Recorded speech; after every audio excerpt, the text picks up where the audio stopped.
రేపటి రాష్ట్రపతి ఎన్నికల కోసం రెడీ అవుతోంది టీఆర్ఎస్. కాసేపట్ల సీఎం కేసీఆర్ పార్టీ ఎమ్మెల్యేలతో ప్రత్యేకంగా భేటీ కానున్నారు. రాష్ట్రపతి ఎన్నికల మీద దిశానిర్దేశం చేయనున్నారు కేసీఆర్. తర్వాత మాక్ పోలింగ్ పెడతారు. రాష్ట్రపతి పోలింగ్లా ఎట్లా ఓటేయాలనే దాని మీద సందేహాలను తీరుస్తారు. మీటింగ్కు 90 మంది ఎమ్మెల్యేలను పిలిచినట్టుగా తెలుస్తుంది.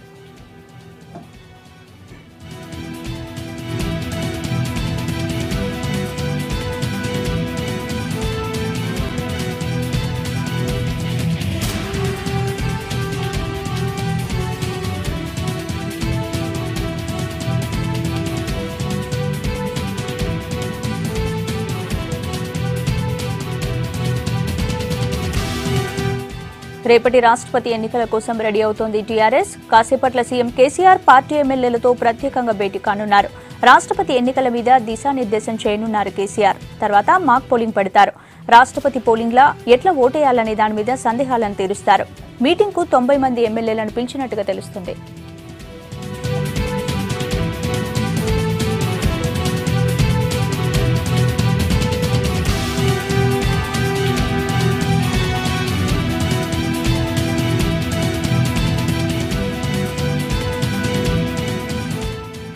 ఇంకా ఇంకెన్ని వివరాలు శివారెడ్డిని అడిగి తెలుసుకుందాం. శివారెడ్డి, చెప్పండి, మీటింగ్ అప్డేట్స్ ఏంటి?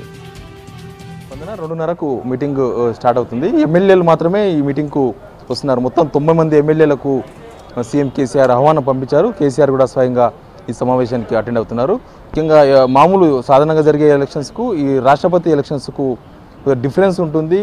మామూలుగా ఈవీఎం సిస్టమ్ కాకుండా బ్యాలెట్ పద్ధతిలో రాష్ట్రపతి ఎలక్షన్స్ జరుగుతాయి. రేపే పోలింగ్ కాబట్టి ఎమ్మెల్యేలకు ఒక మాక్ పోలింగ్ నిర్వహిస్తున్నారు తెలంగాణ భవన్లో. ఈ మాక్ పోలింగ్లో ఎమ్మెల్యేలకు ఒక అవగాహన కల్పించడం, రేపు ఓటింగ్ ఎట్లా వేయాలి, బ్యాలెట్ పేపర్ ఎట్లా ఉంటుంది, బ్యాలెట్ పేపర్ మీద ఏ విధంగా ఓటు వేస్తే చెల్లుబాటు అవుతుంది అనే అంశం మీద ఎమ్మెల్యేలకు అవగాహన కార్యక్రమం ఇక్కడ నిర్వహిస్తున్నారు. ముఖ్యంగా టీఆర్ఎస్ పార్టీకి ఉన్న ఎమ్మెల్యేల్లో చాలామంది కొత్త వాళ్ళే, రాష్ట్రపతి ఎన్నికల్లో గతంలో ఓటు వేయని వాళ్ళు చాలామంది ఉన్నారు. కాబట్టి వాళ్లకు అవగాహన కల్పించడంలో భాగంగానే ఇక్కడ ఈ మాక్ పోలింగ్ నిర్వహించారు. ఇప్పటికే కోవింద్కు, ఎన్డీఏ అభ్యర్థి కోవింద్కు టీఆర్ఎస్ మద్దతు ప్రకటించిన నేపథ్యంలో ఒకటే ప్రిఫరెన్స్ పద్ధతిలో ఓట్లు జరుగుతాయి కాబట్టి ఒకటే ప్రిఫరెన్స్ను కోవింద్కు వేయాలని ఇప్పటికే టీఆర్ఎస్ పార్టీ నిర్ణయించింది. ఆ ఒక్క ఓటును ఎలా వినియోగించుకోవాలి, చిన్న మిస్టేక్ జరిగినా అది చెల్లకుండా పోయే అవకాశం ఉంటుంది. కాబట్టి అలాంటి మిస్టేక్స్ చేయకుండా ఖచ్చితంగా 90కి 90 ఓట్లు రేపు అసెంబ్లీలో వేసే టీఆర్ఎస్ పార్టీ తరఫున 90 ఓట్లు గంపగుత్తగా కోవింద్కు పడే విధంగా ఇక్కడ వాళ్ళకందరికీ ఒక అవగాహన కార్యక్రమాన్ని నిర్వహించారు. కేసీఆరే స్వయంగా వాళ్ళకు ఏ విధంగా ఓటు హక్కును వినియోగించుకోవాలో స్వయంగా కేసీఆర్ చెప్పబోతున్నారు. ఇంకా దీంతోపాటు టీఆర్ఎస్ పార్టీలో తాజా రాజకీయ పరిణామాల మీద, రాష్ట్రంలోని తాజా రాజకీయ పరిణామాల మీద కూడా చర్చించే అవకాశం ఉంది. రీసెంట్గా ఈ మహబూబాద్ ఎమ్మెల్యే శంకర్ నాయక్ కలెక్టర్కు మధ్య తలెత్తిన వివాదం కావచ్చు.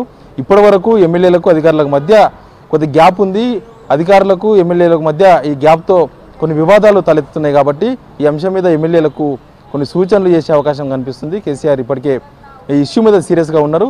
కాబట్టి ఎమ్మెల్యేలకు కూడా ఈ విషయంలో ఎమ్మెల్యేలతో, అధికారులతో కానీ కలెక్టర్లతో కానీ ఏ విధంగా వ్యవహరించాలి అనే అంశం మీద కేసీఆర్ స్వయంగా చెప్పబోతున్నారు. దీంతోపాటు టీఆర్ఎస్ విద్యార్థి విభాగం సమావేశం కూడా ఉంది. ఎమ్మెల్యేలకు ఈ రాష్ట్ర కమిటీని పరిచయం చేయబోతున్నారు. ఇప్పటికే 114 మంది సభ్యులతో టీఆర్ఎస్ విద్యార్థి విభాగాన్ని రాష్ట్ర కమిటీని ప్రకటించారు. ఆ కమిటీని ఎమ్మెల్యేలకు పరిచయం చేయబోతున్నారు. మొత్తం ఒక్కొక్క యూనివర్సిటీ నుంచి సభ్యత్వ నమోదు కార్యక్రమం చేపట్టాలి. 30 లక్షల సభ్యత్వం చేపట్టాలి యూనివర్సిటీలో విద్యార్థుల నుంచి ఈ విద్యార్థి విభాగంలోకి అనేది కేసీఆర్ లక్ష్యం. ఈ సమావేశం తర్వాత ఎమ్మెల్యేలు విద్యార్థి విభాగాన్ని పటిష్టం చేసేందుకు ఎమ్మెల్యేలు కూడా సహకరించాలని కేసీఆర్ చెప్పబోతున్నారు.